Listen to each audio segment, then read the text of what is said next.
മോനെ ഗിരി, ഇത് വെറുമൊരു വീടല്ല, ദൈവത്തിന്റെ വീടാ. ദൈവിക സാന്നിധ്യമുള്ള വീട്. പിന്നെ ഞാൻ വെറും കരപ്രമാണി മാത്രമല്ല, ജന്മിയേക്കാൾ ഉപരി കരിനീലിക്കാവുകാർക്ക് കൺകണ്ട ദൈവ അല്ലേ? ആ, അതിന്റെ മഹത്വവും അന്തസ്സും പാറുവിന്റെ കല്യാണത്തിനും ഉണ്ടാവണം. ഈ വീട്ടിൽ നടക്കുന്ന ആദ്യത്തെ മംഗളകർമ്മമാണിത്. നാളെ രാവിലെ മോനെ മൈലാഞ്ചിയിടൽ, അത് കഴിഞ്ഞാൽ ഹൽദി, അടുത്ത ദിവസം കല്യാണം. മക്കളെ, ഒന്നിനും ഒരു കുറവും സംഭവിക്കരുത്, ഒരു അപാകതയും ഉണ്ടാകരുത്.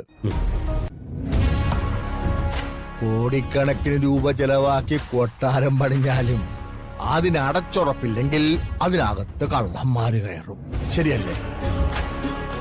അതുകൊണ്ട് ഒട്ടും അശ്രദ്ധ പാടില്ല. നാട്ടുകാരുടെ മുന്നിൽ നാണം കെടാനുള്ള ഒരവസരവും ഒരിക്കലും ഉണ്ടാവരുത്. കേട്ടല്ലോ പോനെ? ശരിയമ്മോ, ശ്രദ്ധിച്ചോളാം.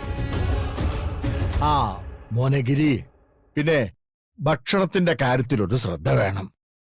പെണ്ണിനെ പൊന്നിൽ കുളിപ്പിച്ച് കതിർമണ്ഡപത്തിൽ നിർത്തിയാലും അച്ചാറിൽ ഇത്തിരി ഉപ്പ് കൂടിയാൽ നാട്ടുകാരതേ പറയൂ, സദ്യ പോരാൻ. ആ പറച്ചിൽ ഈ പറയുന്നവൻ ചത്താലും തീരില്ല. അതെ, നാട്ടുകാരെ ഒരിക്കലും കുറ്റം പറയരുത്. ആ വിധത്തിലായിരിക്കണം സദ്യവട്ടങ്ങൾ ഒരുക്കേണ്ടത്. അത് ഞാൻ നോക്കിക്കോളാം അമ്മ.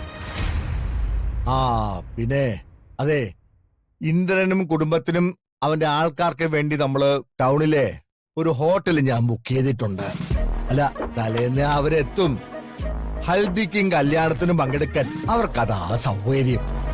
അല്ലെങ്കിൽ ഹൽദി കഴിഞ്ഞിട്ട് തിരികെ പോയിട്ട് എല്ലാരും കൂടെ രാവിലെ കല്യാണത്തിനായിട്ട് വരണം.